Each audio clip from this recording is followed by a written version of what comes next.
Hello, good morning and shalom everyone. خداوند کی سلامتی آپ سب کے ساتھ ہو، آمین۔ Dear viewers, welcome to my channel stream line ministries. Spread the word, spread the life. کلام پاک کی برکات و فضائل سب کے لیے، خود بھی سنیں اور دوسروں تک بھی پہنچائیں۔ خدا کا کلام سب کے لیے۔ پریز گاڈ۔ ڈیئر ویورز، ہمارے لیے کلام پاک کی سلسلہ وار تلاوت یشوع بن سراغ، پہلا باب۔ حکمت خدا کی طرف سے ہے، تمام حکمت خداوند کی طرف سے ہے اور ابد تک اس کے ساتھ رہے گی۔ سمندر کی ریت اور بارش کی بوندوں اور ازلیت کے ایام کو کون شمار کرے گا؟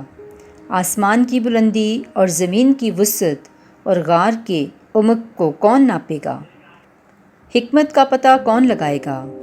وہ جو سب چیزوں سے پیشتر ہے۔ حکمت سب چیزوں سے پہلے پیدا کی گئی اور دانائی کی فہمید ازل سے ہے۔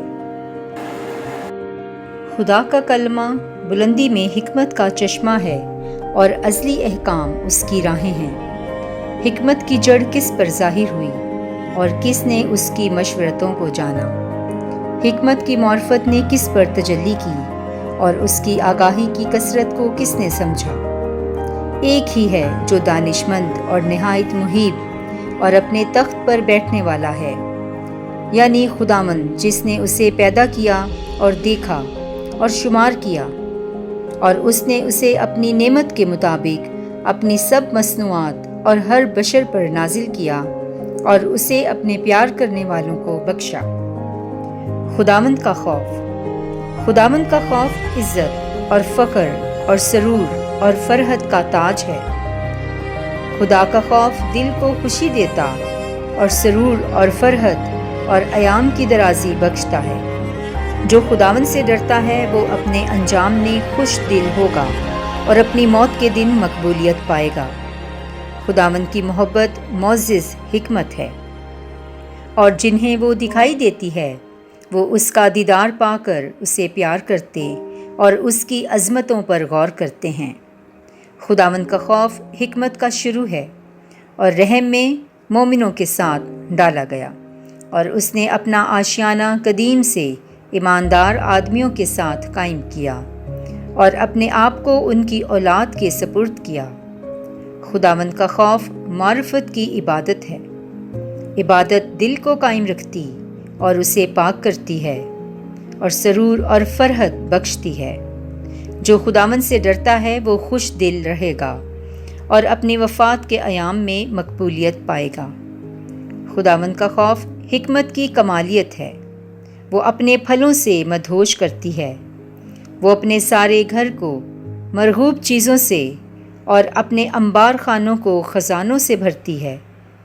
خداوند کا خوف حکمت کا تاج ہے۔ وہ سلامتی اور صحت کا آرام عطا کرتا ہے۔ اور اس نے حکمت کو دیکھا اور اسے شمار کیا، اور دونوں خدا کا عطیہ ہیں۔ حکمت معرفت اور فہمید کا علم بانٹتی ہے، اور جو اسے قبضہ میں لیتے ہیں ان کی عزت کو بلند کرتی ہے۔ حکمت کی جڑ خداوند کا خوف ہے اور اس کی شاخیں ایام کی درازی۔ حکمت کے ذخیروں میں عقل اور معرفت کی عبادت ہے، لیکن گنہگاروں کے نزدیک حکمت مکروہ ہے۔ خداوند کا خوف گناہ کو ہنکا دیتا ہے۔ یہ ممکن نہیں کہ گنہگار آدمی کا غصہ پاک سمجھا جائے، کیونکہ اس کے غصے کا بوجھ اسے گرا دیتا ہے۔ صابر مرد کچھ دیر تک برداشت کرتا ہے، پھر اس کی خوشی بحال کی جاتی ہے۔ عقل مند اپنی بات کو تھوڑی دیر چھپاتا ہے، اور ایمانداروں کے ہونٹ اس کی عقل کی تعریف کریں گے۔ حکمت کے ذخیروں میں معرفت کی تمثیلیں ہیں، لیکن خطا کار کے نزدیک خدا کی عبادت مکروہ ہے۔ بیٹا، اگر تو حکمت کی خواہش کرتا ہے تو حکموں کو مان، اور خداوند اسے تجھے عطا کرے گا، کیونکہ خداوند کا خوف حکمت اور تادیب ہے، اور اس کی خوشنودی ایمان اور حلیمی میں ہے۔ خداوند کے خوف کا منکر نہ ہو، اور نہ اس کے سامنے دو دلی سے آ۔ آدمیوں کی نگاہ میں ریاکار نہ ہو اور اپنے ہونٹوں کو اپنی حراست میں رکھ۔ اونچا مت ہو تاکہ تو گر نہ جائے اور اپنی جان پر ذلت نہ لائے، اور خداوند تیرے بھیدوں کو ظاہر کرے اور مجمع کے درمیان تجھے نیچے پھینک دے، کیونکہ تو نے خداوند کے خوف کی طرف رخ نہ کیا جبکہ تیرا دل فریب سے معمور تھا۔ کلام پاک کے پڑھے اور سنے جانے پر خداوند کی برکت ہو، خدا کا شکر ہو۔ آمین۔ A reading from the book of Sirach, chapter 1. In praise of wisdom. All wisdom comes from the Lord, and wisdom is with him forever. Who can count raindrops or the sand along the shore? Who can count the days of eternity? How high is the sky? How wide is the earth? How deep is the ocean? How profound is wisdom? Can anyone find answers to these questions? Wisdom was created before anything else. Understanding has always existed. Has anyone ever been shown where wisdom originates? Does anyone ever understand her subtle cleverness? There is only one who is wise, and you must stand in awe before his throne. The Lord himself created wisdom, and he saw her and recognized her value. And so he filled everything he made with wisdom. He gave some measure of wisdom to everyone, but poured her out on those who love him. If you fear the Lord, honor and pride will be yours. You will be crowned with happiness and joy. To honor the Lord is a heartfelt delight. It will give you a long and happy life, and at the end of your days, all will go well for you. God will bless you on the day of your death. To fear the Lord is the first step to wisdom. Wisdom is given to the faithful in their mother's wombs. She has lived with us from ancient times, and generations to come will rely on her.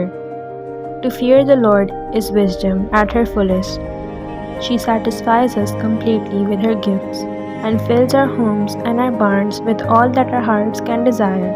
To fear the Lord is the flower of wisdom that blossoms with peace and good health. She sends knowledge and understanding like the rain, and increases the honor of those who receive her. To fear the Lord is the root of wisdom. Her branches are long life. Self-control. There is no excuse for unjustified anger. It can bring about your downfall. Wait and be patient, and later you will be glad you did. Keep quiet until the right time to speak, and you will gain a reputation for good sense. Wisdom and reverence for God. Wisdom has a treasury of wise sayings, but sinners have nothing but contempt for godliness. If you want to be wise, keep the Lord's commands, and he will give you wisdom in abundance. Fearing the Lord is wisdom, and an education in itself. He is pleased by loyalty and humility. Be faithful in the practice of your religion. When you worship the Lord, do it with all your heart. Be careful about what you say, and don't be a hypocrite. Don't be arrogant. You may suffer a fall and be disgraced. The Lord will reveal your secrets and humble you in front of everyone in the synagogue, because you did not come there with reverence for the Lord, but with a heart full of hypocrisy. The word of the Lord. Thanks be to God. Amen.